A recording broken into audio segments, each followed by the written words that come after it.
ॐ सहनाववतु सहनौ भुनक्तु सह वीर्यं करवावहै तेजस्विनावधीतमस्तु मा विद्विषावहै। ॐ शान्ति शान्ति शान्तिः। शङ्करं शङ्कराचार्यं केशवं बादरायणं सूत्रभाष्यकृतौ वन्दे भगवन्तौ पुनः पुनः। ईश्वरो गुरुरात्मेति मूर्तिभेदविभागिने व्योमवद्व्याप्तदेहाय दक्षिणामूर्तये नमः। ॐ पार्थाय प्रतिबोधितां भगवता नारायणेन स्वयं व्यासेन ग्रथितां पुराणमुनिना मध्ये महाभारतम् अद्वैतामृतवर्षिणीं भगवतीम् अष्टादशाध्यायिनीम् अम्ब त्वामनुसन्दधामि भगवद्गीते भवद्वेषिणी। यं ब्रह्मा वरुणेन्द्ररुद्रमरुतः स्तुवन्ति दिव्यैस्तवैः वेदैः साङ्गपदक्रमोपनिषदैः गायन्ति यं सामगाः।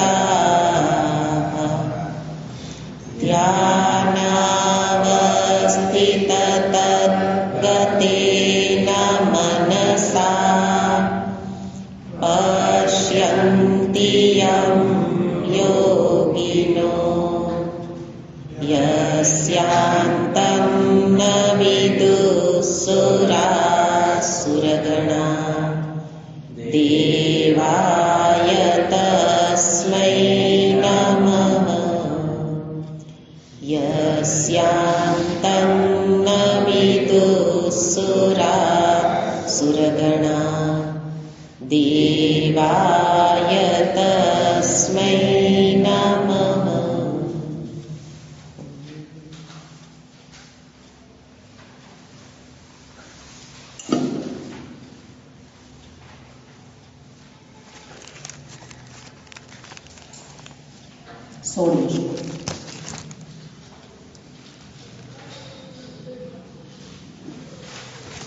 श्रीभगवानुवाच द्वाविमौ पुरुषौ लोके क्षरश्चाक्षर एव च क्षरः सर्वाणि भूतानि कूटस्थोऽक्षर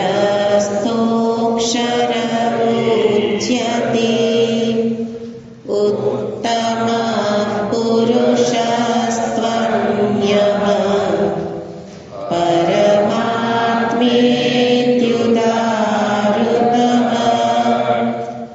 यो लोकत्रयमाविश्य बिभर्त्य व्यय ईश्वरः।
ભગવાન પોતાના તાત્વિક સ્વરૂપને હવે આ અંતિમ શ્લોકોની અંદર દર્શાવી રહેલા છે. અને એ તાત્વિક સ્વરૂપ છે પુરુષોત્તમ. એટલે જે જીવ પોતાને પુરુષ માને છે પણ કે છે કે તું એ પુરુષ નથી, પણ કેવો પુરુષ છે? ઉત્તમ પુરુષ. એટલે ઉત્તમ પુરુષને જ અહીંયા કહે છે પુરુષોત્તમ. તો સર્વ જીવ સ્વરૂપથી પુરુષોત્તમ સ્વરૂપ જ છે, પણ પોતાના આ સાચા સ્વરૂપને ન જાણવાને કારણે એ અધમ પુરુષ બની ગયો. ઉત્તમ પુરુષ છે પણ અધમ થઈ ગયો, અને એ પોતાને બિચારો લાચાર સમજવા લાગ્યો. અને એનું એક જ કારણ છે પોતાની આ ઉપાધિને સત્ય સ્વરૂપે સ્વીકારી લેવી. શું કરી લીધું છે આ જીવે? ઉપાધિને સાચા સ્વરૂપે સ્વીકારી લીધી છે. એટલે કે આ ઉપાધિ જેટલો જ હું છું. અને ત્યારે શરીર, ઉપાધિ એટલે શરીર, ઇન્દ્રિય, મન, બુદ્ધિ, એટલો જ પોતાને માની લઈ અને એ પુરુષ કે જે કહેવામાં આવે પુરી શયનાત પુરુષ, પુરીમાં જે શયન કરે છે, જે રહે છે, એ ચૈતન્ય સ્વરૂપ વાસ્તવમાં પુરુષ છે, પણ પોતાને શું માની લે છે? હું આ શરીર જેટલો. ઉપાધિને સાચી માને છે. અને એ શરીરના જન્મ મરણને કેવા માને? હું જન્મ મૃત્યુ વાળો. એવી રીતે કર્મેન્દ્રિયને પોતાની માની અને પોતાને શું માને? હું કરતા, કરવા વાળો. જ્ઞાનેન્દ્રિયથી જ્ઞાન મેળવનારો કે ભોગતા, ભોગવનારો.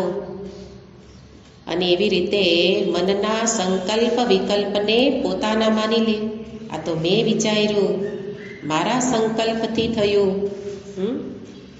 અને બુદ્ધિના નિશ્ચયને શું માની લે? મેં વિચાર્યું ને નિશ્ચય કર્યો ત્યારે આ કાર્ય થયું. મારા નિર્ણય ક્યારેય ખોટા હોય જ નહીં. આ જીવનું લક્ષણ છે. હે ને? આવા પ્રકારના આપણા જે વાક્ય પ્રયોગ છે એ જ શું બતાવે છે? હું હજી જાણું છું પુરુષોત્તમને, પણ માનું છું કે હું જીવ જ છું. તો એવી રીતે પોતાને ચૈતન્ય સ્વરૂપ છે, પુરુષોત્તમ સ્વરૂપ છું, પણ ઉપાધિને સાચી, હે ને? જ્ઞાની પુરુષને પણ ઉપાધિ તો રહે જ છે, પણ ઉપાધિને કેવી માની લીધી? સાચી. સત્ય સ્વરૂપે સ્વીકારી અને એ જીવ બની ગયો. તો ઉત્તમ પુરુષ આવી રીતે પોતાને જીવ માને છે. તો જીવ શું છે? એક માન્યતા માત્ર છે. જીવ વાસ્તવમાં છું નહીં, મેં માની લીધું છે હું જીવ છું. અને માન્યતા ક્યાંથી ઉત્પન્ન થઈ? દેહાદિમાં જોડાવાને કારણે. દેહાદિ જેટલો સીમિત થઈ ગયો. તો જીવ એ મારી ભ્રાંતિ છે, મારી માન્યતા છે. તો એવી રીતે અહીંયા બે શબ્દ પ્રયોગ કરી, ક્ષર અક્ષર, કે જે છે તદ ઈશ્વર, બંને ઉપાધિ જ છે, ઈશ્વરની ઉપાધિ અને ક્ષર જીવની ઉપાધિ. અને એ બંને ઉપાધિનો અર્થ છે એ તદ અને ત્વમનો વાચ્યાર્થ છે. ક્ષર એ ત્વમનો, ત્વમ પદનો વાચ્યાર્થ એટલે જીવ. અને તદ અક્ષર એ અક્ષર એટલે તદ પદનો વાચ્યાર્થ ઈશ્વર. તો જ્યારે ઉપાધિને સામે રાખું તો હું જીવ છું એ ઈશ્વર છે. અને કયો અર્થ છે? વાચ્યાર્થ એટલે તરત જણાતો અર્થ. પણ પુરુષોત્તમ શું છે? એ બંનેનાથી વિલક્ષણનો અર્થ શું? એ બંનેના અધિષ્ઠાન સ્વરૂપે છે. પુરુષોત્તમ વિના ક્ષર અક્ષર રહી શકે નહીં. એવી રીતે અહીંયા ચૈતન્ય સ્વરૂપને બતાવે છે, અને એ છે તત્વમનો લક્ષ્યાર્થ. ક્ષર અક્ષર વાચ્યાર્થ અને પુરુષોત્તમ એ લક્ષ્યાર્થ છે. અને એવું બતાવીને ભગવાન કહેવા માગે છે કે આ ઉપાધિની અંદર જ તું કેવો છો? નિરુપાધિક સ્વરૂપ છો. પણ નિરુપાધિકને જાણવા માટે ઉપાધિને છોડવી પડે. હે ને? આપણી તકલીફ અહીંયાથી શરૂ થાય. કંઈ છોડવું નથી, ઉમેરતા જાઓ. પુરુષોત્તમને જાણી લઉં, ક્ષરને તો જાણું જ છું, આ અક્ષર જગત માયા કારણ બધાને જાણી લઉં અને સાથે થોડુંક પુરુષોત્તમને જાણી લઉં. હે ને? ગીતાજીના 15મા અધ્યાયને થોડો જાણી લઉં. એટલે જાણતા જાઓ, પણ છોડવાની વાત આવે તો તકલીફ. હે ને? એટલે ભગવાન કહે છે કે કંઈક છોડીને મેળવી શકાય. શું છોડવાનું છે? ઉપાધિને, એમાંથી અહમભાવ, ઉપાધિમાંથી અહમભાવનો ત્યાગ. અને એમ પણ જુઓ, તમારે એક જીવ તરીકે ઈશ્વરની પ્રાપ્તિ કરવી હોય તો પણ આ શરીરમાંથી અહમભાવ છોડવો પડે. હે ને? જેટલા ભક્તોએ પોતે ભગવાનની સાક્ષાત્કાર કરેલો છે એ પણ પોતાના દેહથી ઉપર ઉઠેલા છે. દેહથી તાદાત્મ્ય કરીને ઈશ્વરને મેળવી ન શકાય તો સ્થૂળ શરીરનો તો ક્યાંય ઉપયોગ જ નથી. ભગવાનના દરબારમાં સ્થૂળ શરીર લાયક નથી. કેવું છે? નાલાયક. હે ને? લાયક નથી. અને આપણું જીવન આખું કેની પાછળ વ્યતીત થાય છે? સ્થૂળ શરીર, કે જે ભગવાનની પ્રાપ્તિ, કે જે સગુણ સાકાર એમાંય ઉપયોગી નથી. ભાવમય શરીર, મનોમય ભાવમય શરીરથી ભગવાનની પ્રાપ્તિ થાય. એટલે કે છે આ શરીરથી કંઈ પણ પ્રાપ્ત થઈ ન શકે, માટે એને પહેલાં એમાંથી અહમભાવનો ત્યાગ કર. એટલે કોઈ મહાત્માની પાસે એવી રીતે કોઈ વ્યક્તિ એમને મળવા ગઈ, દર્શન કરવા ગઈ, અને સ્વાભાવિક એમની પાસે જાય એટલે ડાયા ડમરા થઈને જ જાય. અને પછી બીજી ઘણી માગણી તો મનમાં હોય, પણ ત્યાં જઈને શું કહેશે? મને ઈશ્વરનું દર્શન કરાવો.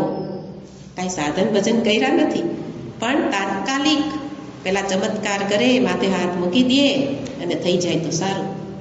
એટલે કહે છે કે ઈશ્વર દર્શન કરાવો. અને પેલા મહાત્મા તો કરુણાવશાત બધું સાચું જ માની લે કે આ જીવન કેવું હશે જોવા ન જાય. એને એમ થાય કે ઘણી સાધના કરતો હશે અને ક્યાંક અટકતો હશે. એટલે ખરેખર ઘણું ખોટું બોલતા હોય ને, પણ ખબર જ ન પડે કે આ ખોટું બોલે છે ને. એવું થતું હોય, મને તો બહુ થાય.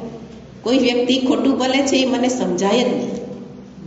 એને એટલે મહાત્માને પણ એમ થયું કે આને સાચે સાચ એવી ઈચ્છા લાગે છે.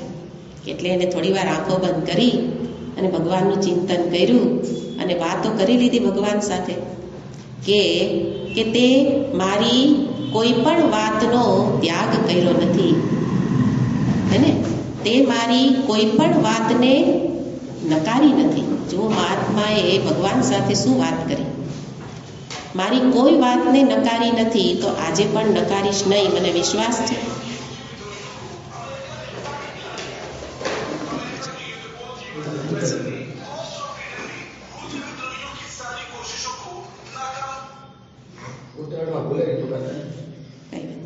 કોઈ વાતને નકારી નથી, તો આજે પણ આ એક માગણી કે જે કેટલી આજીજી કરે છે, તો આજીજી કરે છે એની એક માગણી તું પૂરી કર. એને ઈશ્વરનું દર્શન, એટલે તારું દર્શન કરાવ. અને ભગવાન તો ભક્તવત્સલ છે, અને એટલે મહાત્માની વાત એમણે સ્વીકારી લીધી અને તરત પેલા વ્યક્તિની સામે પ્રગટ થયા. પ્રગટ થતાં જ ભગવાને એને શરત મૂકી કે તે આગળના તારો ચોપડો જોઈને આવ્યો છું, તે એવા કોઈ પુણ્ય કર્મ તો કર્યા નથી કે તને હું દર્શન આપું. એટલે હવે આ દર્શન આપું એની પૂર્વે ભગવાને એની મનની અંદર પ્રગટ થયા અને સામે દર્શન આપવાને બદલે કહે છે કે દર્શન આપીશ તો તારા પુણ્યનો ખર્ચ તો થઈ જશે. હે ને? તો પુણ્યનો ખર્ચ થઈ જશે એટલે જે પૂર્વેના પુણ્ય એકઠા કર્યા છે એ બધા તો પૂરા થઈ જશે. એટલે હવે બાકી શું બચે? પાપ કર્મ રહેશે. એટલે હવે આ તારું સુંદર શરીર છે એ પણ કોઢી શરીર થઈ જશે. કારણ આ બધું તો પુણ્યના પ્રતાપે. એટલે જુઓ, આ બધી સત્ય હકીકત છે આપણે એને કથા દ્વારા બતાવતા હોઈએ કે આ શરીર છે એ પણ પુણ્યના પ્રતાપે એક સુંદર શરીર, નિરોગી શરીર પ્રાપ્ત થયું છે. હવે આ દર્શન મળશે તો બધા પુણ્ય પૂરા થઈ જશે, એટલે તારું શરીર કોઢી થઈ જશે. તો બોલ, તને એ મંજૂર છે? મંજૂર હોય તો હમણાં દર્શન આપું. એટલે મહાત્માની આજીજી તો હું તરત સ્વીકારીશ અને દર્શન આપીશ, પણ આ શરત મંજૂર હોવી જોઈએ. અને એકદમ જ પેલો જાગ્રત થઈને નહીં નહીં નહીં મહાત્માજી, મારે દર્શન કરવા નથી. કેમ? તો કે આ કોઢી શરીર લઈને પછી એ તો બરાબર નહીં, હે ને? એટલે કે ઈશ્વરના દર્શન છોડી શકું, પણ આ શરીરને છોડી શકું નહીં. તો કથા આપણી ત્યાંથી શરૂ થઈ કે કોઈ પણ ઈશ્વર દર્શનમાં પણ આ સ્થૂળ શરીરને છોડવું પડે, એમાંથી અહંતા મમતાનો ત્યાગ કરવો પડે. પણ આપણે તો દેહનો શૃંગારે જોઈએ છે અને ઈશ્વર દર્શને જોઈએ છે, હે ને? આપણે ઉપાધિને સાચી સ્વીકારીને ચાલવું છે, જીવવું છે અને પુરુષોત્તમને જાણવું છે. એટલે ભગવાન કહે છે કે એ કઠિન છે. એટલે જે મને આવી રીતે જાણે, કેવી રીતે? પુરુષોત્તમ રૂપે, એટલે પોતાના સ્વરૂપે, કે હું દેહાદી નથી, હું દેહથી પર ચૈતન્ય સ્વરૂપ, શુદ્ધ ચૈતન્ય પુરુષોત્તમ સ્વરૂપ છું. એવી રીતે મને તારા અભિન્ન રૂપે તું જાણ, તો આ ફળ મળશે. એટલે પેલા આ સમજવાનું કે ભગવાન હવે આ શ્લોકની અંદર જ્ઞાનનું ફળ બતાવે છે, પણ કોને મળશે એને સમજવા માટે પહેલા આપણી પાસે આ આખી એક સ્પષ્ટતા હોવી જોઈએ કે જે કથાની દ્વારા દેહને પણ સજી ધજીને શ્રીંગાર કરી રાખવું, દેહ પણ આવો ને આવો જ રહે, મન ઇન્દ્રિયમાં પણ કોઈ કાંઈ કાંકરી ચાળો ન કરે, ને અને સાથે સાથે પુરુષોત્તમને જાણી લો. ભગવાન કહે છે કે તો ફળ મળે નહીં. એટલે શરત મૂકે છે, ફળ મળશે. બે ફળ બતાવે છે. યહ મામ એવમ અસમૂઢ પુરુષોત્તમમ જાનાતિ. કયું ફળ છે? સહ સર્વવિદ ભવતી. પેલું ફળ શું છે? એ સર્વવિદ થશે. અને બીજું સર્વ ભાવેન ભજતી. અને બીજું ફળ છે એ સર્વ ભાવથી મારું ભજન કરે છે. તો આ બે ફળ કોને મળશે? તો કે છે યહ, જે. એની પૂર્વે ભગવાન કહે છે કે યહ મામ એવમ. એવમ શબ્દ પ્રયોગ મહત્વનો છે, કારણ કે કઈ રીતે ભજન કરશે તો મળશે. તો ત્રણ રીતે ભજન થઈ શકે. પુરુષોત્તમના નામથી એને જાણવું કે ભગવાન, અત્યારે જે આપણે જાણીએ છીએ ભગવાન પુરુષોત્તમ છે, અને નામ જાણીશ તો શું કરીશ? જપ કરીશ. નામ જાણીને માત્ર જપ કરીશ. ભગવાન કે એમ નહીં. તો બીજું, ભગવાનના રૂપને જાણવું, નામના અર્થને જાણવું કે ભગવાન કેવા છે? ભક્ત વત્સલ છે, કરુણા વરુણાલય છે, એને કૃપા નિધાન છે. તો એ પણ આપણે જાણીએ છીએ. અત્યાર સુધીમાં આપણે આટલું તો જાણીએ જ છીએ કે ભગવાનનું નામ જાણું છું, ભગવાનના રૂપ, એના ગુણ જાણું છું. ભગવાન કે એમ નહીં, હે ને? બધી વખતે ભગવાન ના પાડે, એમ નહીં. કેવી રીતે? એવમ. એવમ એટલે ઉપર મુજબ, આગળ કહ્યું એમ. એટલે કે તારા શુદ્ધ સ્વરૂપે, તારા અહમ એટલે પુરુષોત્તમને અહમ અર્થ રૂપે જાણ. તારા જ સાચા સ્વરૂપે જાણી લે. એવી રીતે જાણીશ તો હું પ્રાપ્ત થઈશ. એને જ ભગવાન ભાષ્યકાર કહે છે એવમ આત્માનમ પુરુષોત્તમ તયા જાનાતિ. કેવી રીતે જાણે? આત્માને પુરુષોત્તમ રૂપે જાણે. એવમનો અર્થ આવી રીતે જાણે, એટલે નામ રૂપે નહીં, ગુણ રૂપે નહીં, એને કે એના કોઈ રૂપ રૂપે નહીં, પણ વાસ્તવમાં તાત્વિક રૂપે જાણવાનું. કેવી રીતે છે? તત્વ. જેવી રીતે સુવર્ણ, આપણે સુવર્ણને કેવી રીતે જાણીએ છીએ? નામથી, રૂપથી. પણ એ ઘરેણા રૂપે નહીં. કેવી રીતે જાણ? ઘરેણામાં સુવર્ણ છે એ જાણ. એટલે કે નામ રૂપ ઉપરથી દ્રષ્ટિ હટાવી સુવર્ણ તરફ દ્રષ્ટિ લઈ જા. એવી રીતે દેહાદિના નામ રૂપ પરથી દ્રષ્ટિ હટાવી અને એ તત્વ ચૈતન્ય તરફ દ્રષ્ટિ લઈ જા. એવી રીતે જે જાણે એને અહીંયા ભાષ્યકારે કહ્યું કે પોતાને આત્માનમ એટલે પોતાને પુરુષોત્તમ રૂપે જાણે. એવી રીતે જે જાણે તો ક્યારે એના માટે આમ તો જોવા જાવ ને તો આની ઉપર તો આ 15મો અધ્યાય બહુ ગહન અર્થ બતાવે છે. એની ઉપર એટલી બધી ટીકાઓ લખેલી છે, એટલા બધા મહાત્માઓએ અર્થ કરેલા છે, પણ આપણે તો ભગવાન ભાષ્યકારને જ સામે રાખીએ છીએ. બાકી જીવ જગત એને ક્ષર અક્ષરથી વિલક્ષણ પુરુષોત્તમ, તો એની રીતે પણ ઘણા અર્થ કર્યા છે. બીજા મહાત્મા કહે છે કે પુરુષોત્તમને કેવી રીતે, એવમનો અર્થ શું? તો કે છે જે જીવ રૂપે નહીં, જીવને નહીં, જગતને નહીં, પણ જીવ જગત ઈશ્વર રૂપે નહીં, એમાં વ્યાપ્ત તત્વ રૂપે જાણે. તો એવી રીતે અભિન્નતયા પોતાનાથી અભિન્નતયા જાણે, એટલે કે પોતાના આવા સ્વરૂપને પ્રેમ કરે. આવા સ્વરૂપને પ્રેમ કરે. આપણે કોને પ્રેમ કરીએ છીએ? સ્થૂળ દેહાદિને કે ભગવાનના નામ રૂપને. પણ એનાથી પણ આગળ એના અધિષ્ઠાનમાં જેને પ્રેમ, જેને રસ છે, એને કહેવાય એને જાણ્યું. તો એવી રીતે અહીંયા બે શબ્દ પ્રયોગ સમજવાના છે જાણવા માટે. એક છે આત્મા અને બીજું છે અનાત્મા. જીવ જગતને શેમાં લઈ જશું? અનાત્મામાં. તો જાણવાનું, કારણ કે ગીતાજી હોય, ઉપનિષદ હોય, સર્વશાસ્ત્રની એક જ પ્રવૃત્તિ છે, જાણો જાણો ને જાણો. પણ શું જાણવાનું? આપણે એમાં જ ગડમથલમાં ચડી ગયા. જાણવાનું શું છે? બે જ વસ્તુ, અનાત્મા, આત્મા. અને અત્યારે આપણે કોને જાણીએ છીએ? અનાત્માને. ભગવાન કહે છે અનાત્મામાં આત્માનું દર્શન કર. અત્યારે આપણે કેવી રીતે જાણીએ છીએ? આત્મામાં અનાત્માને જોઈએ છીએ. એટલે કે આત્મા સત્ય છે એને જોતા નથી, અનાત્માને સત્ય રૂપે જાણીએ છીએ. એટલે જીવ હોય, જગત હોય, એને આપણે કેવા માનીએ છીએ? સત્ય. પણ આત્માને સત્ય રૂપે જાણ છે તો અનાત્મા દેખાય છે. બધું શું? અનાત્માનું જગત છે, પણ એમાં સત્ય શું છે? આત્મા. જેવી રીતે દેખાય છે શું? સુવર્ણના ઘરેણા, પણ એમાં સત્ય શું છે? સુવર્ણ.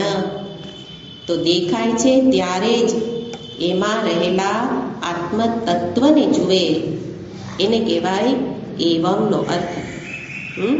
તો આખી ચર્ચા ન યાદ રહે તો એક દ્રષ્ટાંત યાદ રાખી લેવાનું. સુવર્ણ અને ઘરેણા. ઘરેણા સ્થાનીય સમગ્ર અનાત્મ જગત, નામ રૂપાત્મક જગત. અને એના પરથી દ્રષ્ટિ હટાવી જેને સુવર્ણનું સ્મરણ રહે છે. કોને રહે? સોનીને. હે ને? સોની કોણ છે? સુવર્ણનો જ્ઞાતા. એવી રીતે જ્ઞાની પુરુષ પણ સોની સ્થાનીય છે. એને સમગ્ર જગતમાં દેખાય શું? નામ રૂપ દેખાય, પણ એમાંથી સત્ય કોણ જણાય? સર્વમાં વ્યાપ્ત ચૈતન્ય. જ્યારે મને શું દેખાય છે? નામ અને રૂપ. અને એમાં જ ભટકી જવાને કારણે એમાં જ વ્યાપ્ત છે, મારામાં જ વ્યાપ્ત છે, પણ દ્રષ્ટિ જતી નથી. દ્રષ્ટિ કેમ ન જતી? ભૂલાઈ જાય છે. આ ભૂલવાની આદત છે ને, એ બધી જગ્યાએ લાગુ પડે એને. એટલે પેલા બહારથી યાદ શક્તિ વધારવાની, શ્લોકો યાદ રાખવું, એને સારી વાતો યાદ રાખવું, યાદ શક્તિ વધે. પછી એ યાદ શક્તિ અહીંયા કામ લાગે કે સાચું સ્વરૂપ શું છે. તો એવી રીતે જે સત્ય સ્વરૂપને જે જાણે એને માટે અહીંયા કહે છે એવમ. પણ ભ્રાંતિથી આપણે અસત્યને સત્ય સમજવા લાગ્યા છીએ, એટલે શંકા સંશય પણ નથી થતા. એને આપણને શંકા પણ નથી ઉઠતી કે આ સાચું હશે, ખરેખર આ દેહાદી સાચા છે? આ જગતમાં બધા દોડધામ જે કરે છે બધું ખરેખર સાચું છે? એવો પ્રશ્ન જ નથી ઉઠતો, એટલે આપણને અસત્યમાં સત્ય જણાતું નથી, અસત્યમાં સત્ય બુદ્ધિ થઈ જાય છે. પણ એવમનો અર્થ છે અનાત્મા કે જે અસત્ય છે એની અંદર સત્ય પરમાત્માનું દર્શન કરવું.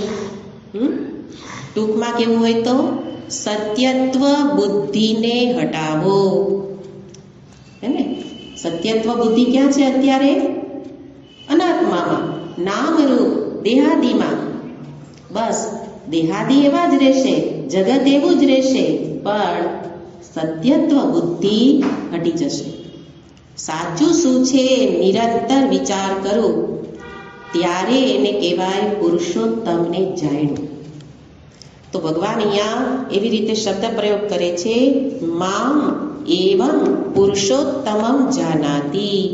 અને પછી જ્યારે જાણે ત્યારે શું કરશે? બસ કરતો તો એ જ કરશે, પણ જાગત સોવત પડે ઉતાને, કહે કબીર હમ વહી ઠિકાને. જાગશે, સુવે, પડે, આખડે, હે ને? વ્યવહાર કરે, ટૂંકમાં બધો જ વ્યવહાર કરશે, પણ કબીર શું કે? હમ વહી ઠિકાને. પણ આપણી બુદ્ધિ તો એકમાં જ સ્થિર છે. આ બધું જ કરવાનું છે, પ્રારબ્ધ છે ત્યાં સુધી બધા વ્યવહાર ચાલશે, પણ વ્યવહારની અંદર પણ એના અધિષ્ઠાનમાં જ જેની બુદ્ધિ હવે સ્થિર થયેલી છે, એને અનેક ઘરેણા જોશે, જાત જાતના અલંકારોનું દર્શન કરશે, પણ દ્રષ્ટિ ક્યાં રહેશે? સુવર્ણ સુવર્ણ સુવર્ણ. આપણે કહીએ ઓ કેવો સરસ હાર છે, કેવી બુટ્ટી, અને કેવી બંગડી, તો એ બોલશે હા હો સરસ છે, પણ દ્રષ્ટિ ક્યાં છે? એની મહત્તા કોના કારણે છે? સુવર્ણને કારણે. અને એટલે એને સ્મરણ રહે છે કે આ અલંકાર એના નામરૂપ સત્ય નથી. એને હમણાં પીગળાવી દ્યો તો બદલી જશે, આકાર બદલી જશે. એવી રીતે શરીરનો આકાર ક્યારે બદલી જાય નક્કી નહીં. હે ને? તો વિકારી છે આ બધું. એટલે એવમનો અર્થ અહીંયા બરાબર સ્પષ્ટ રૂપે જાણવો પડે. અને જેણે આ રીતે તાત્વિક રીતે પોતાને જાણી લીધો, અહમ શુદ્ધ ચૈતન્ય સ્વરૂપ, બોલવાની જરૂર નથી. સુવર્ણ સોની બોલતો નથી, હે ને? સુવર્ણ જ્યારે સોની એ ઘરેણા બતાવે ત્યારે એ તો બતાવશે શું? ગુણગાન કોના ગાશે? નામરૂપના. પણ ત્યારે એની દ્રષ્ટિ ક્યાં છે? આમાં કેટલા કેરેટનું સોનું છે, હે ને? એટલે વ્યવહાર વખતે તો નામ અને રૂપનો જ વ્યવહાર થાય. વ્યવહારમાં આપણે કાંઈ ચૈતન્ય આત્મા એવું બોલી ન શકીએ, ને બોલો તો વ્યવહાર નહીં થાય. પણ વ્યવહાર વખતે આ સંભવ છે, સોનીની દ્રષ્ટિ જોવાની, એ જ દ્રષ્ટિ આપણે પણ રાખી શકીએ. અને એટલે આ બધા ઘરેણા જ છે ભગવાનના, હે ને? આ બધા દેહાદી બધા ભગવાનના ઘરેણા છે, પણ ઘરેણામાં આસક્ત એટલે કહ્યું એવમ, હે ને? આ પ્રકારે જાણે. કોને જાણે? મામ. એટલે આપણે યાદ આવે ભગવાન કૃષ્ણ કે અર્જુનને ઉપદેશ આપે છે, એટલે ભગવાન કહે છે મને જાણે. પણ મામ શબ્દનો અર્થ અહીંયા ભગવાન પણ પોતાના તાત્વિક સ્વરૂપને બતાવે છે. ને એટલે ગીતાજીમાં અસ્મત મામ છે ને, એ વ્યાકરણની દ્રષ્ટિએ એનું મૂળ શબ્દ છે અસ્મત. અસ્મતના બધા રૂપ ચાલે, પ્રથમા વિભક્તિ, દ્વિતીયા, તૃતીયા, એમ એના રૂપમાં પરિવર્તન થાય, પણ મૂળ એનો શબ્દ કયો છે? અસ્મત. તો એ અસ્મત એ નામના રૂપ કેવી રીતે ચાલે? તો કે અહમ, મમ, હે ને? તૃતીયામાં મયા, મહ્યમ, મયી, મામ, ષષ્ઠી વિભક્તિ છે મામ. તો મામ કોની વિભક્તિ? અસ્મતની ષષ્ઠી વિભક્તિ છે. અને જોવાનું એ છે કે સમગ્ર ગીતાજીમાં 80% શબ્દ પ્રયોગ ભગવાને અસ્મત શબ્દ ઉપરથી કરેલા છે. એને ક્યાં? આ શ્લોકમાં જુઓ, 2 વખત અસ્મતના રૂપ આવી ગયા. યહ મામ એવમ અસમૂઢઃ મામ ભજતી, છેલ્લે આવ્યું ને, સર્વ ભાવેન મામ ભજતી. તો ત્યાંય શું આવ્યું? મામ. પહેલી પંક્તિમાં પણ મામ. તો ભગવાન વારંવાર અસ્મતના શબ્દ પ્રયોગ કરે છે. એટલે કે ભગવાન નિરંતર મને બતાવવા માંગે છે જાણવા જેવો તો હું છું. જાણવા જેવો કોણ છે? હું છું.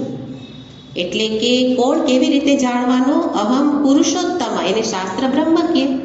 ગીતાજીમાં જેને પુરુષોત્તમ કહે છે એને ઉપનિષદ શું કહે? બ્રહ્મ. એટલે કે કેવી રીતે જાણ? અહમ પુરુષોત્તમ અસ્મિ. અથવા તો એને પુરુષોત્તમને દૂર કરી દો, બ્રહ્મને મૂકી દો. અહમ બ્રહ્મ અસ્મિ. તો મહાવાક્યનો ઉપદેશ થઈ ગયો કે નહીં? ગીતાજી એ મને સરળતાથી મહાવાક્યનો ઉપદેશ સુધી પહોંચાડે હે ને. એટલે બધા ગ્રંથો ખરેખર ત્યાં સુધી લઈ જાય છે. અંતિમ વસ્તુ તો આ જ છે. એટલે ભગવાન કૃષ્ણ અહીં કહેવા માંગે છે એવમનો અર્થ શું? અહમ બ્રહ્માસ્મિ એવી રીતે જાણે. અને યોગ વાસિષ્ઠ મેં કહ્યું ને, બધા ગ્રંથો આ જ વસ્તુ બતાવે છે. યોગ વાસિષ્ઠમાં વશિષ્ઠ ઋષિ ભગવાન રામજીને કહે, રામજી તું બ્રહ્મ છે. ત્યારે એ કયું મહાવાક્ય થશે? તત ત્વમસી. તત બ્રહ્મ ત્વમ રામ અસી. તો રામ તું બ્રહ્મ છે. કારણ કે રામ અને કૃષ્ણના સ્વભાવમાં ભેદ ખરો ને. રામ ક્યારેય હું નહીં બોલે અને કૃષ્ણ હું સિવાય કંઈ નહીં બોલે. એટલે કૃષ્ણ કે હું બ્રહ્મ છું અને રામજી તું બ્રહ્મ છે. એવી રીતે અહીંયા મહાવાક્યનો જ ઉપદેશ આ મામ એ કોનું રૂપ છે? અસ્મતનું. તો એ જ વસ્તુ અહીંયા બતાવવા માંગે છે. તો એવી રીતે અહીંયા અસ્મત એને એમાંથી જ અસ મૂળ ધાતુ કઈ છે? અસ એટલે હોવું. એમાંથી અસ્મિ ક્રિયાપદ અને અહીંયા મામ. તો અહમ મામ એ બધા અસ ધાતુમાંથી જ બધા શબ્દ આવેલા છે. અને અસ એટલે હોવું. તો બધું દેખાય છે એમાં હોવાપણું કોનું છે? એ પરમાત્માનું હે ને. ઘરેણા દેખાય છે એમાં ઘરેણા છે એમાં હોવાપણું કોના કારણે છે? સુવર્ણને કારણે. ચાલો સુવર્ણ મને આપી દો, ઘરેણા લઈ જાઓ. થઈ શકે? એવું થઈ જ ન શકે. એવી જ રીતે આ શરીર ઇત્યાદિને તમે રાખો, બહુ પ્રેમ કરો છો ને, રાખો. એમાંથી ચેતન આપી દો હે ને, થઈ જ ન શકે. એવી રીતે અહીંયા મામનો અર્થ થશે આવા પ્રકારે મને જાણે. મામ પુરુષોત્તમમ જાનાતિ. પણ ભગવાન કહે છે કે કોણ જાણી શકે? જાણો કહેવાથી જણાઈ જવું એટલું સરળ નથી. કદાચ બુદ્ધિની કક્ષાએ સમજી શકાય પણ એને જાણ્યું કહેવાય નહીં. એટલે જાણી શકે એટલે જેને અપરોક્ષ આત્મબોધ અહમ રૂપે જે જાણી લે, બોલવા માટે નહીં પણ અનુભવ કરે. તો પોતાના એ સ્વરૂપનો જે અનુભવ કરે છે એ આને જાણ્યું કહેવાય. પણ ભગવાન કહે છે બધા ન જાણી શકે.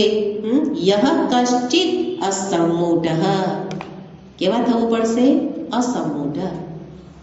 એટલે અસમ્મૂઢ જ મને આ પ્રકારે જાણી શકે. અસમ્મૂઢ શબ્દ પ્રયોગ જેમ ગીતાજીમાં હમણાં કહ્યું, અસ્મત શબ્દના પ્રયોગ ભગવાને ખૂબ કરેલા છે. અને એવી જ રીતે આ અસમ્મૂઢને અલગ અલગ રીતે બદલાવીને પણ અર્થ બધાનો સમાન, પણ ભગવાને આ પ્રયોગ પણ વારંવાર કરેલો છે. અસ્મત શબ્દ એટલે અહમ એ ભગવાન બતાવવા માંગે છે. અને જે આ એમાં જે શબ્દ પ્રયોગ છે મૂઢ, અસમ્મૂઢ, જે મૂઢ નથી એને કહેવાય અસમ્મૂઢ. કારણ કે ભગવાનને મૂઢતા ઉપર ખૂબ નફરત છે, આક્રોશ કરે હે ને.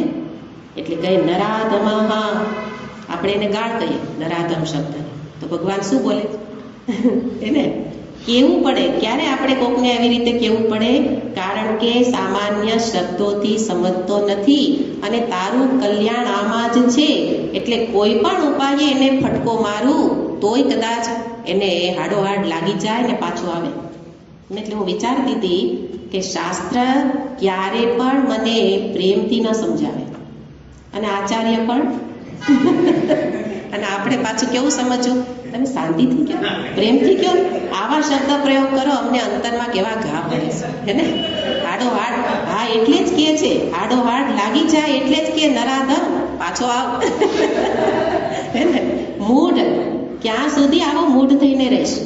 પણ આપણે હાડોહાડ લાગે પણ દિશા બદલી જાય, હે ને? કેવું હાડમાં લાગે કે આ બાજુ આવવાને બદલે ઉલટી દિશામાં જતા રહે કે અહીંયા જવા જેવું નથી, અહીંયા આપણને ગમે તેમ ભાષા વાપરે છે, ભગવાન વાપરે છે, આચાર્યો નથી વાપરતા, હે ને? આ ભગવાને શીખવાડ્યું એવમ પરંપરા પ્રાપ્તમ. તો ભગવાન કહે છે કે મને મૂઢતા માટે નફરત છે. કેમ? કારણ કે તને બુદ્ધિનો જે માટે ઉપયોગ કરવા મોકલ્યો તો એના કરતાં તું ઉલટી દિશામાં ઉપયોગ કરે છે. આટલા માટે મોકલ્યો તો, હે ને? તને બુદ્ધિ શેના માટે આપી? તારે મને પુરુષોત્તમ સ્વરૂપે અહમ રૂપે જાણવા માટે બુદ્ધિ આપી હતી, પણ બુદ્ધિનો વિપરીત ઉપયોગ કરવા લાગ્યો. અને એટલે ભગવાન એને સમજાવવા માટે પણ આવા પ્રકારના શબ્દ પ્રયોગ કરે છે ને. એટલે સુભાષિતમાં તો એવું જ કે જે વ્યક્તિ મૂઢ એટલે જે અહમ મમમાં જોડાયેલો જકડાયેલો છે એ મૂઢ છે, મોહિત. તો સુભાષિત કે જે નિરંતર આ હું, મેં, મારું બોલ્યા જ કરે એ કેવો છે? પેલો મેં કોણ કરે? બકરી, હે ને? તો કે એ બકરીને વાઘ ગ્રસી જશે, કાળરૂપી વાઘ એનું ગ્રહણ કરી જશે. જો તું મેં બોલ્યો તો બકરી, આ વાઘ તને કાળરૂપી વાઘ ગ્રસી જશે. અને આપણી સ્થિતિ એવી જ છે. શરીર મારું, ઘર મારું, ધન મારું, ન આપું, મારું ધન છે. નાનપણમાં કરતા ને એવું જ અત્યારે કરીએ, બોલતા નથી પણ આમ મુઠ્ઠીબંધ છે.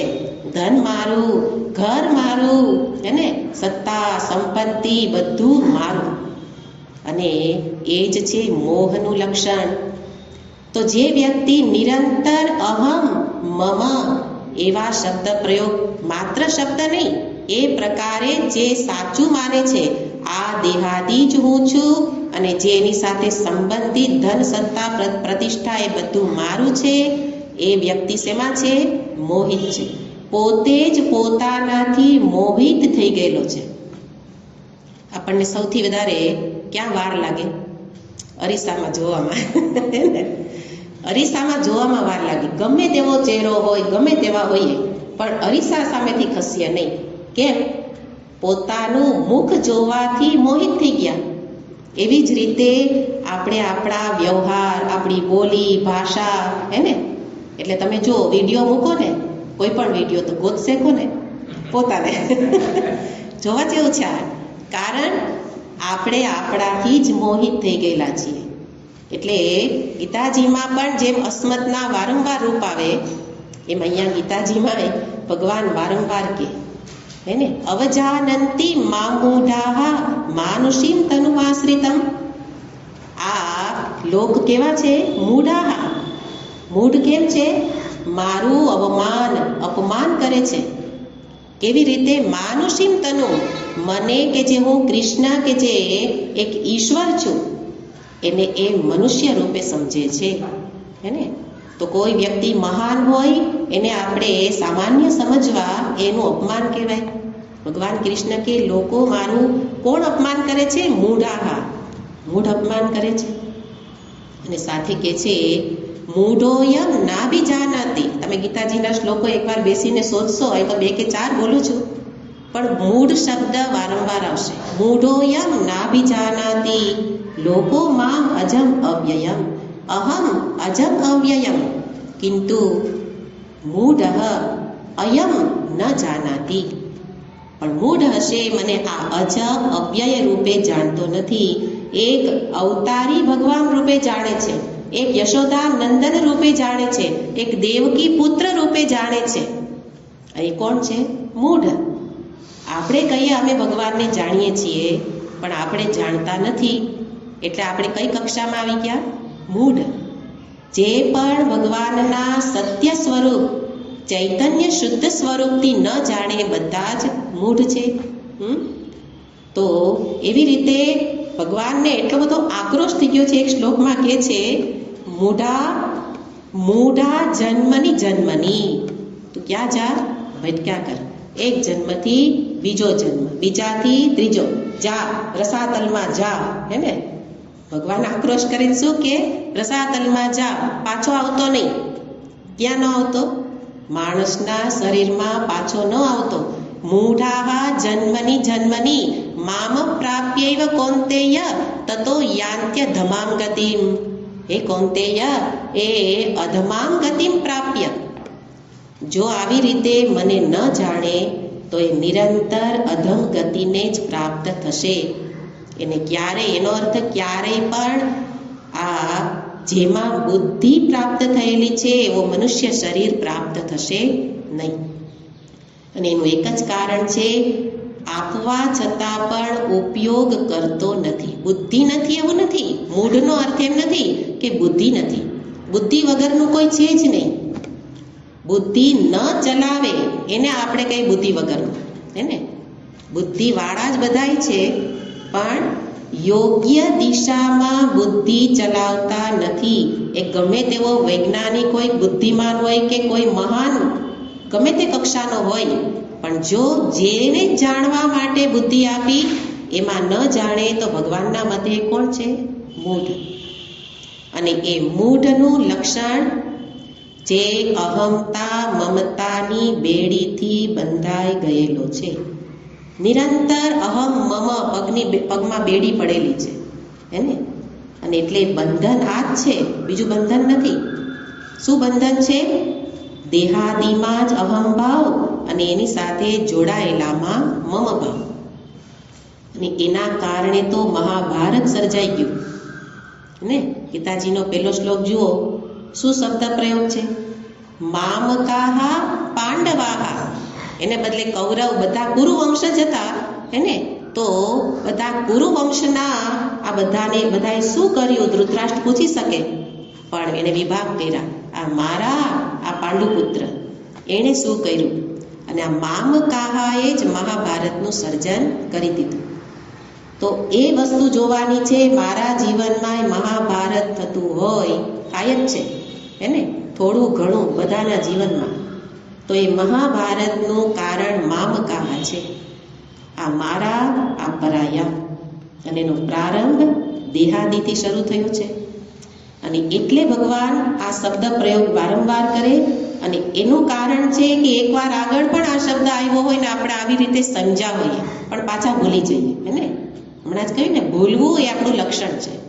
ભૂલી જઈએ, ફરી યાદ કરાવે, ફરી એક ચાબુક મારે, પણ આપણે કેવા થઈ ગયા? રીઢા ગુનેગાર. રીઢા ગુનેગાર એટલે બધું કોઠે પડી ગયું છે. કોઠે પડી ગયું હોય એને પછી સાંભળે, સારું લાગે, પણ જીવનમાં અમલમાં થઈ શકે નહીં. પણ એ ચાબુક હાડોહાડ લાગવી જોઈએ કે ક્યાં સુધી આવી રીતે ભટકશું? અહમ મમ કરી કરી ક્યાં સુધી ભટકશું? તો કે આ જીવન કેટલું સરસ છે, જીવવા જેવું છે, માણી લઉં. આગળનો વિચાર કરજે કે બધા ભગવાને આગળ કહ્યું ને, પુણ્યનો ભોગ કરે છે, બાકી શું રહેશે? પાપ રહેશે. અને એ પાપ કોણ કરાવે? મામકાહા. જ્યારે કોઈને તમે મારા કહેશો તો પાપ થશે જ. કારણ એ મારા કે હું અને મારાને સાચવવા માટે જ આપણે અનીતિ, અનાચાર, જૂઠનો સહારો લઈએ છીએ. પણ બધા રૂપે જ્યારે પરમાત્માનું દર્શન થાય, અહમનું દર્શન થાય, તો ક્યારે ખોટું બોલવું પડે? ક્યારે અનાચાર, અનીતિ કરવા પડે? શું કામ ધન ભેગું કરું છું? હું અને મારા સુખી થઈએ. પણ આ મામકાહા, જે મમ અહમ ભાવ એટલે મોહ જ્યારે દૂર થઈ જાય તો પાપ પણ નહીં થાય. પાપનું મૂળ જ મોહ છે. અને પાપ પછી શોકમાં લઈ જાય, દુઃખ થાય. તો એવી રીતે આટલી બધી વસ્તુના મૂળમાં આટલું જ છે, અહમ મમ ભાવ દ્રઢ. વ્યવહાર છે તો હું ને મારું, મેં કહ્યું ને બોલવાનું તો એવું જ છે. એવું નથી બોલવાનું આ શરીરે કામ કર્યું, આ શરીરના બાળકો જાય છે, આ શરીરના બાળકોથી આને શું, એવું બોલવાનું નથી. બોલવાનું તો અહમ અને મમ થશે, પણ સોનીની જેમ. યાદ સૂર્ય સુવર્ણ જ યાદ રહે, એવી રીતે દ્રઢ મમ ભાવ, દ્રઢ અહમ ભાવ ક્યાંય નહીં થાય. અને જ્યારે થતો હોય એનું લક્ષણ શું છે?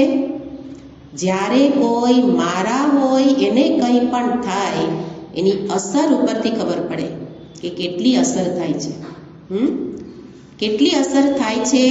દ્રઢતા એટલે અંતર પ્રબળ અસર થતી હોય તો મોહ પ્રબળ છે. શરીરાદિમાં કંઈ પણ થાય એની પ્રબળ અસર થતી હોય તો શરીરમાં અહંભાવ દ્રઢ છે. તો વ્યવહાર કાળે ખબર પડે. એટલે ભગવાન કહે છે એવમ જાનાતિ, એને ફળ મળશે. પણ કોણ એ એવમ એટલે આ રીતે જાણી શકે? શુદ્ધ અહમ અર્થ રૂપે કોણ જાણી શકે? જે અસમૂઢ છે.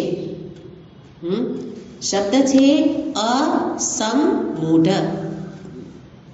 ઘણી વખત ભગવાને આગળ જ હમણાં કહ્યું શ્લોકની અંદર કે જે મૂઢ ન હોય એ જાણી શકે, અને મૂઢ હોય તે ન જાણી શકે. બે રીતે ભગવાને ગીતાજીમાં શ્લોકો આપેલા જ છે. ગીતાજીમાં જ આ જે મૂઢ નથી એ જાણી શકે છે એના માટે કહે છે ગચ્છન્ત્ય મૂઢા. હમણાં આગળ આવી ગયું હતું, ગચ્છન્ત્ય મૂઢા પદમવ્યયમ તત ગચ્છન્તિ અમૂઢા. ત્યાં અમૂઢ કહ્યું. પદમ એ પરમાત્મ તત્વરૂપી પદને કોણ પામી શકે? અમૂઢ હોય. ત્યાં અમૂઢ કહ્યું. અહીંયા શું કહ્યું? અસમૂઢ. એટલે બે વચ્ચે ભગવાન જ્યારે શબ્દ બોલે ત્યારે એની પાછળ કંઈક વિશેષ અર્થ કેવો છે, અને એને અહીંયા બતાવે છે કે અમૂઢ નહીં પણ અસમૂઢ થાય તો. એટલે બે વચ્ચેનો ડિફરન્સ શું છે? અમૂઢ એ પણ મૂઢ રહિત, મોહ રહિત, અને અસમૂઢ એ પણ મોહ રહિત. પણ સમ ઉપસર્ગ શું કે? સમ્યક, સારી રીતે. સારી રીતે જેનો મોહ દૂર થઈ ગયો એને કહેવાય અસમૂઢ. સારી રીતે એટલે ફરી ક્યારે પણ પાછો આવે નહીં. અમૂઢ થયેલો છે એને મોહ દૂર થયો છે, એને બે ચાર વ્યવહાર કાળે એને એટલું યાદ રહે છે, આટલું સાંભળ્યું હોય, એને વારંવાર ભગવાને આક્રોશ કર્યો હોય તો અહીંથી નીકળતા કદાચ 2-5 મિનિટ તો યાદ રહે. એટલી વાર આપણે કેવા થઈ ગયા? અમૂઢ. પણ અસમૂઢ નથી, કારણ ફરી પાછો આવી જાય છે. એટલે અમૂઢનો અર્થ શું છે? મોહ રહિત. પણ ત્યારે જોવાનું કે શાસ્ત્રના શબ્દો દ્વારા જ્યારે શ્રવણ કરું અને સાંભળું કે આ દેહાદિ રૂપે હું નથી, આ હું નથી, આ મારા નથી, હું કરતા નથી, ભોગતા નથી, આ સાંભળેલું જ્ઞાન છે. સાંભળેલું જ્ઞાન છે. બુદ્ધિમાં સ્પષ્ટતા છે કે શું વાસ્તવમાં સાચું છે.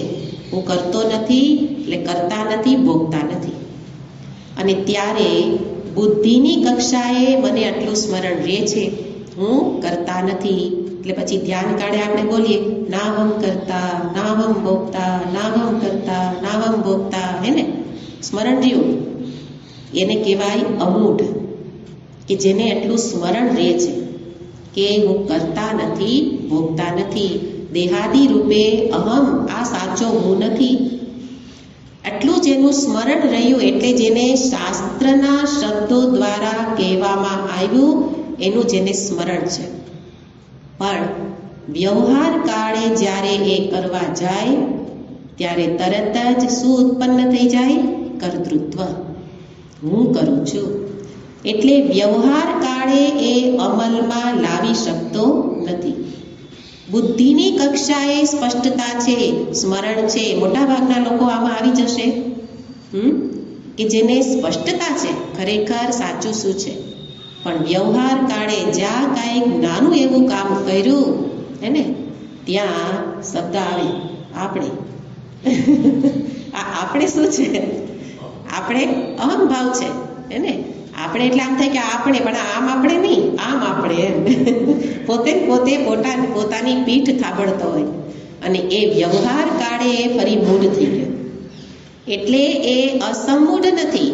અસમૂઢ એટલે જેને વ્યવહાર કાળે પણ સ્મરણ છે કે આ કંઈ હું કરતો નથી, ના હું કરતો નથી, ભોગવતો નથી, આ બધું તો પ્રારબ્ધ મુજબ દેહાદી કરે છે, ભોગવે છે.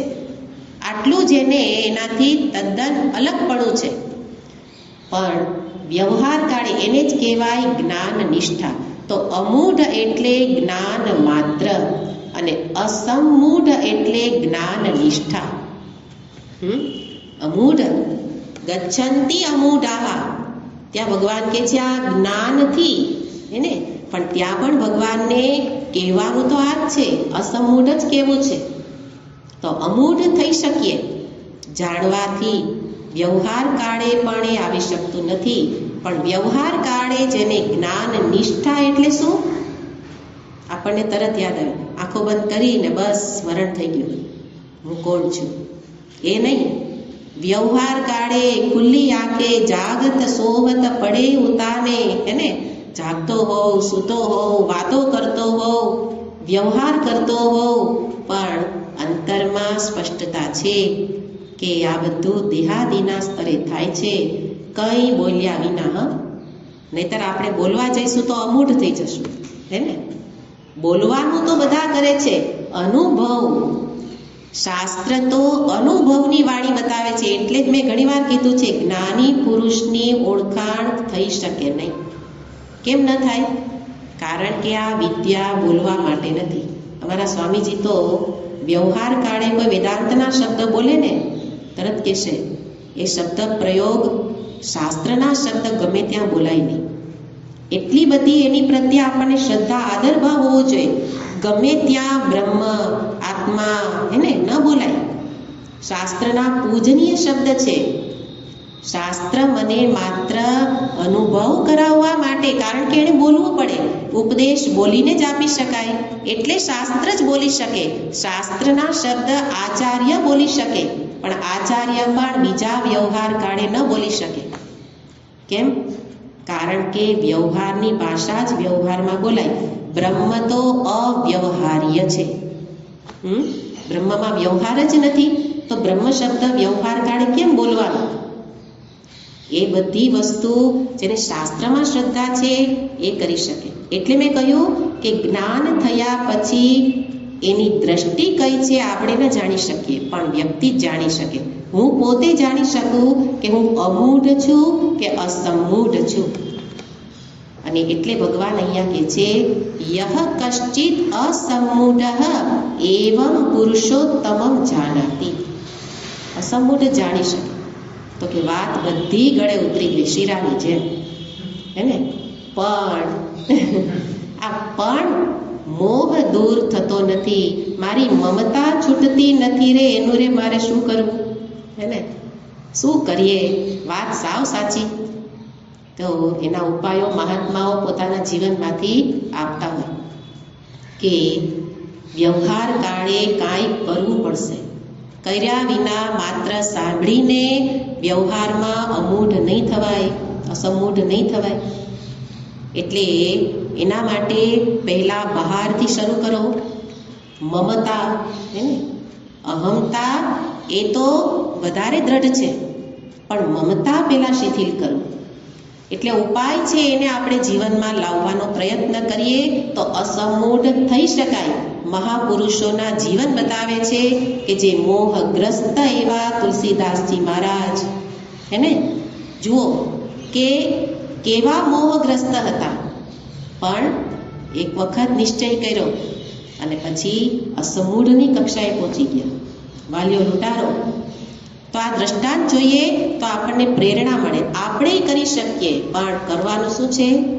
મમતા રહિત થવા માટેનો ઉપાય કરું કે કદાચ મને શુદ્ધ ચૈતન્ય બ્રહ્મ તત્વ નથી સમજાતું તો હું પહેલાં ભગવાનથી શરૂ કરું. એટલા માટે ભક્તિ જીવનમાં હોવી જોઈએ. સીધે સીધું જ્ઞાન એ પચે નહીં. એમાં ભક્તિનો રસ ભળે ને, કોઈ પણ સ્થૂળ પદાર્થને તમે એમનેમ લ્યો તો સાથે લિક્વિડ લેવું પડે. લિક્વિડ વિના અંદર જાય નહીં. મારા જીવન તો સાવ ન જાય. લિક્વિડ જોઈએ હારે. અને લિક્વિડ એ રસ ભક્તિ છે. જ્ઞાન એ સ્થૂળ પદાર્થ છે અને આપણે સીધો આરોગવા લાગ્યા, પચે નહીં, પછી બોલવા લાગ્યા. પેટમાં પચે નહીં, પછી ગુટરું ગુટરું બહાર આવે ને, એમ પેલું જ્ઞાન સીધું લઈ લીધું, નિર્ગુણ નિરાકાર, અને પચતું નથી. એટલે એમ થાય લાવ બેને કહી દઉં. ભક્તિ રસ છે એટલે એનો ઉપાય છે નિષ્કામ કર્મ, ભક્તિ, ઉપાસના. એના માટેનું સાધન સત્સંગ. સત્સંગ એ સૌથી મોટું સાધન છે, જે મને વારંવાર વિચાર કરાવે. જાતે વિચાર સંભવ નથી. જાતે કદાચ 15મા અધ્યાયના શ્લોકનો અર્થ વાંચો તો એ તમને અસર નહીં કરે. પણ અસર ક્યારે કરે? કોઈ વ્યક્તિના મુખે સાંભળે ત્યારે. અને એ પણ વ્યક્તિ મારા માટે જો પૂજનીય હોય તો, હે ને, મારા જેવા જ લાગે તો નહીં કરે. આ બધી શરતો છે. એટલે કહ્યું મમતાને પહેલા શિથિલ કરો, અને એના માટે ઈશ્વરને સામે રાખો. હે પ્રભુ, આ તારું. અત્યાર સુધી હું શું કહેતો હતો? મારું. એટલે આ ધન મારું, ગૃહ મારું, બધી આ પ્રોપર્ટી મારી. હવે શું કહું? પ્રોપર્ટી તારી. બોલવા માટે નહીં હો, પાછું પહેલેથી ધ્યાન રાખવાનું. નહીતર તેરા તુજકો અર્પણ ક્યાં લાગે મેરા, પછી કે લાવ મને, હે ને, આ તો તને ખાલી દેખાડવા માટે આપ્યું હતું, બાકી છે તો મારું. પણ અંતરમાં એ ભાવ ઉઠે, પ્રભુ મારું કંઈ નથી. અને વાસ્તવિકતા આ છે, વિચારો કે બધાનો માલિક તો એ છે. આપ્યું ક્યાંથી? હે ને, જન્મ પણ મને કોઈ કે આપ્યો, હે ને. જન્મ આપ્યા પછી પોષણ પણ કોકે કર્યું. એને આપણે કદાચ માતા પિતા સામે રાખો, ભગવાન નથી દેખાતા તો, હે ને. તો આ શરીરથી ખરેખર આ શરીરે મને કોકે આપેલું છે. તો પછી એનાથી જે કંઈ મેળવું, એમાં જે શક્તિ છે એ કોની છે? એ પણ ભગવાને આપેલી છે. એટલે કે બધું ભગવાનનું છે. માલિક વાસ્તવમાં એ છે. એણે મને વાપરવા આપ્યું છે. વાપરવા આપ્યું ને આપણે ઝડપી લીધું, હે ને. એટલે હવે પાછું ભૂલ સુધારી દઈએ કે તું જ માલિક છો.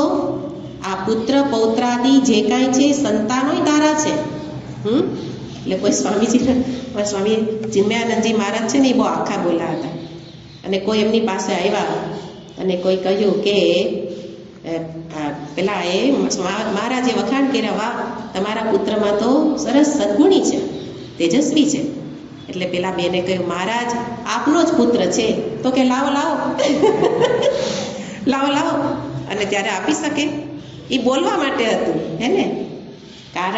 કારણ કે અહીંયા બોલવાથી કામ નહીં ચાલે. ભગવાનનું છે તો ભગવાનનું જ છે એટલું વિચારી લઉં તો પણ ચિંતા દૂર થઈ જાય. આ બધી ચિંતાનું મૂળ જ છે મમત્વ.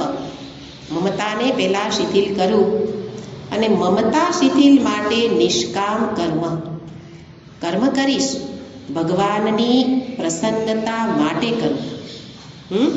એની પ્રસન્નતા માટે એવું સારામાં સારું કરું તો મમતા દ્રઢ નહીં થાય. ભક્તિ, નિષ્કામતા આ ઉપાય છે. અને એનાથી આગળ અહંતા શિથિલ માટે શું કરવાનું છે? આત્મા અને અનાત્માનો વિવેક. નિરંતર આત્મા અનાત્માને જુદા પાડતા રહો. શું આત્મ ચૈતન્ય તત્વ કયું છે ન સમજાય તો પેલું સુવર્ણ અને ઘરેણા જુદા પાડો. સત્ય શું છે અને મિથ્યા શું છે? આત્માનાત્મ વિવેક કરી અને સાચા અહમને ઓળખો. આત્મા જ સાચો હું છે. અને સાથે ત્રીજો ઉપાય છે, એના માટે જીવનમાં લક્ષ્યનો નિશ્ચય હોવો જોઈએ. લક્ષ્ય નિશ્ચય, મારે ખરેખર કરવું શું છે, મારે જોઈએ છે શું, એ પેલા લક્ષ્ય નિશ્ચય હોય તો જ આ ઉપાય આપણા જીવનમાં આવી શકે. અને એટલે લક્ષ્યનો નિશ્ચય, શું કરવાનું છે, લક્ષ્ય માટે જરૂરી શું છે એ કરું, અને લક્ષ્ય પ્રાપ્તિમાં જરૂરી નથી એને છોડું. તો એવી રીતે નિરંતર આ પ્રકારે ઉપાય કરવાથી મોહથી એટલે અહમતા મમતાથી છૂટી શકાય, એટલે એની પકડ ઓછી થાય અને પછી જ્ઞાનથી એ પકડ નિર્મૂળ થઈ જાય અને ત્યારે આ અહમતા મમતાના બંધનથી મુક્તિ. દેહાદી રહેશે, પ્રારબ્ધ ચાલશે, કર્મ થશે, વ્યવહાર થશે, પણ એ બધું પ્રતીતિ માત્ર રહેશે. અત્યારે કેવું લાગે છે? સત્ય. અને પછી કેવું લાગશે? પ્રતીતિ. તો પ્રતીતિ માત્ર જણાય, પણ એને સાચું માનવાની ભૂલ નહીં કરો. કોણ નહીં કરે? જે અસમૂઢ થયેલો છે તે. અને એના માટે જે ફળ બતાવે છે એને આપણે પછી જોઈશું. ઓમ પૂર્ણમદ પૂર્ણમિદં પૂર્ણાત પૂર્ણમુદચ્યતે પૂર્ણસ્ય પૂર્ણમાદાય પૂર્ણમેવાવશિષ્યતે.